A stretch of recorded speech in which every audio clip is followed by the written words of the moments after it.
నమస్తే, welcome to new TV Telugu. Andhra Pradesh రాజకీయాల్లో ఇప్పటి వరకు చాలా కీలకమైనటువంటి మార్పులు చోటు చేసుకుంటూ వచ్చాయి.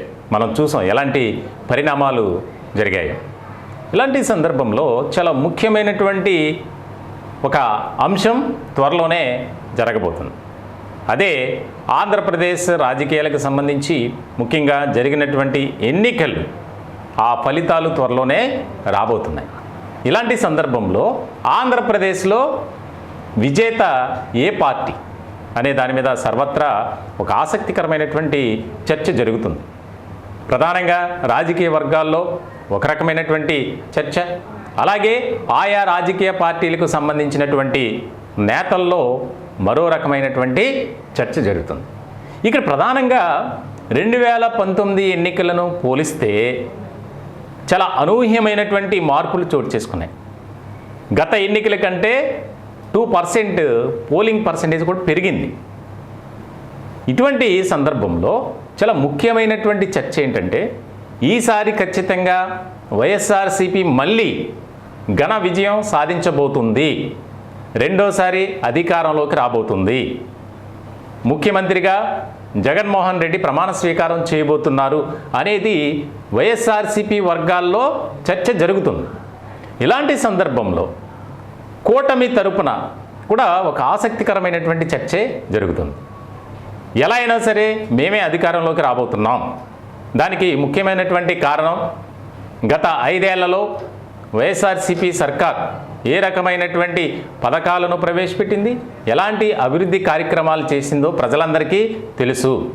అనేక రకాలుగా అవినీతి అక్రమాలు చోటు చేసుకున్నాయి అనేది వారు ప్రధానమైనటువంటి అస్త్రంగా తీసుకుని ముందుకు వెళ్ళారు. ఇలాంటి నేపథ్యంలో ఇప్పుడు దీనిపై రకరకాల చర్చలు, ఎవరు గెలవబోతున్నారు అనేది. వాస్తవంగా రాజకీయ వర్గాలు కానీ అలాగే రాజకీయ విశ్లేషకులు కానీ చెప్పేది ఒకటి, ఖచ్చితంగా వైఎస్ఆర్సీపీ సీట్లు తగ్గినప్పటికీ వైఎస్ఆర్సీపీని అధికారంలోకి రాబోతుంది, మళ్ళీ ముఖ్యమంత్రిగా జగన్మోహన్ రెడ్డి ప్రమాణ స్వీకారం చేయబోతున్నారు. దానికి ముఖ్యమైనటువంటి కారణంగా కూడా ఒకటి వినిపిస్తుంది. ఏదైతే రూరల్ ఓట్ బ్యాంక్ ఉందో ఆ రూరల్ ఓట్ బ్యాంక్ అంతా వైఎస్ఆర్సీపీకే పడ్డాయి అనేది ఒకటి. అలాగే మహిళలు, రాష్ట్ర వ్యాప్తంగా పోలైనటువంటి ఓట్లలో ముఖ్యమైనటువంటి పరిణామం ఏంటంటే మహిళా ఓటర్లే ఎక్కువ. ఈసారి అధిక సంఖ్యలో మహిళా ఓటర్లు తమ ఓటు హక్కును వినియోగించుకున్నారు. ఆ మహిళా ఓట్ బ్యాంక్ అంతా వైఎస్ఆర్సీపీకి ట్రాన్స్ఫర్ అయింది అనేది. ముఖ్యంగా సిటీస్లో కానీ ఆయా ప్రాంతాల నుంచి వచ్చినటువంటి వారు మాత్రమే కూటమికి ఓటు వేశారు అనేది కూడా ప్రధానమైనటువంటి అంశంగా చర్చ జరుగుతుంది. ఇలాంటి తరుణంలో మరికొద్ది రోజులు వెయిట్ చేయక తప్పదు. ముఖ్యమైనటువంటి అంశంగా వైనాట్ 175 అనే అస్త్రంతో ఈసారి ఎన్నికల్లోకి వెళ్ళినటువంటి వైఎస్ఆర్సీపీ ఆ పరిస్థితి అయితే ఉండకపోవచ్చు. గతంలో వచ్చినటువంటి ఆ సీట్లు 150కి పైగా కూడా వచ్చే పరిస్థితి కూడా కనిపించట్లా. 85 నుంచి 105 మధ్య వైఎస్ఆర్సీపీ గెలుచుకునే అవకాశాలు ఎక్కువగా కనిపిస్తున్నాయి. దానికి ముఖ్యమైనటువంటి కారణం ఏంటంటే మహిళలు, అలాగే అనేక సంక్షేమ పథకాల ద్వారా ఎవరైతే లబ్ధి పొందారో వారంతా వైఎస్ఆర్సీపీకే ఓటు వేసినటువంటి పరిస్థితి అనేది వినిపిస్తుంది. ఇలాంటి సందర్భంలో ఒక్క ఛాన్స్ మాకు ఇవ్వండి, ఏ రకమైనటువంటి పరిపాలన సాగిస్తామో మీరే చూడండి అనేది. ఇక్కడ ముఖ్యమైనటువంటి అంశం ఏంటంటే, కూటమిలో ఉన్నటువంటి ముఖ్యమైనటువంటి నేతలంతా పక్క రాష్ట్రంలో జరిగినటువంటి ఎన్నికల సరళిని ఆధారంగా చేసుకుని మాట్లాడుతున్నారు. అక్కడ జరిగినటువంటి ఎన్నికల సరళి కానీ అక్కడ పరిస్థితులు కానీ ఎలాంటి రాజకీయ సమీకరణాలు మారాయో మనం చూసాం. మూడోసారి హ్యాట్రిక్ విజయం సాధించబోతున్నారు కేసీఆర్ అనుకున్నారంతా, కానీ దానికి భిన్నంగానే ఫలితాలు వచ్చాయి. కాంగ్రెస్ పార్టీకే అక్కడ ఉన్నటువంటి తెలంగాణ ఓటర్లు అధికారాన్ని ఇచ్చారు. అదే ఆంధ్రప్రదేశ్లో కూడా జరగబోతుంది అనేది ప్రధానమైనటువంటి చర్చగా జరుగుతుంది. దాని పట్ల ఒక రకమైనటువంటి ఆశాభావాన్ని వ్యక్తం చేస్తుంది ఈ కూటమి నేతలు. కానీ అది ఆంధ్రప్రదేశ్లో సాధ్యపడదు. ఎందుకంటే రాయలసీమలో కానీ ఉత్తరాంధ్ర కానీ మిగిలిన ప్రాంతాల్లో ఎక్కువగా వైఎస్ఆర్సీపీ పట్లే ప్రజలు ముఖ్యమైనటువంటి అంశంగా దీని మీద చర్చ జరిగింది.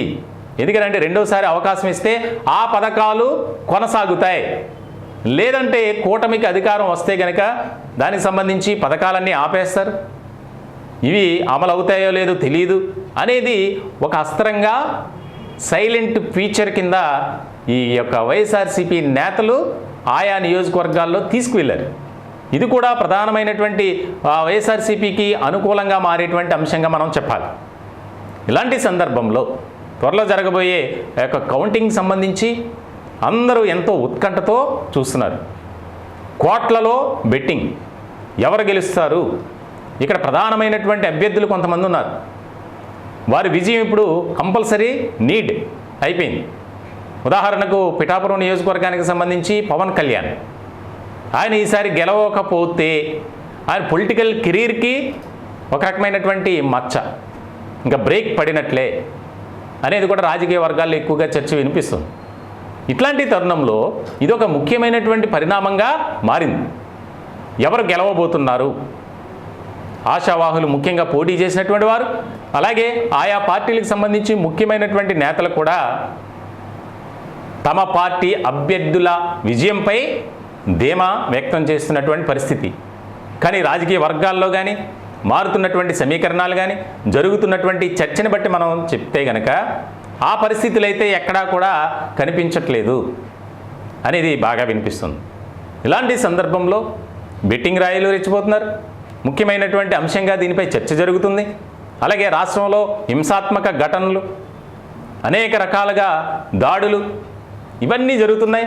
దీనికి సంబంధించి ముఖ్యమైనటువంటి పరిణామంగా ఆంధ్రప్రదేశ్ రాష్ట్ర రాజకీయాల్లో ఒక చర్చ జరుగుతుంది.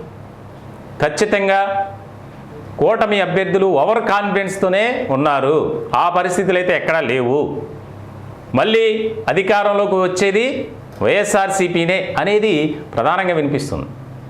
మొత్తానికైతే మరికొద్ది రోజులు వెయిట్ చేయక తప్పదు.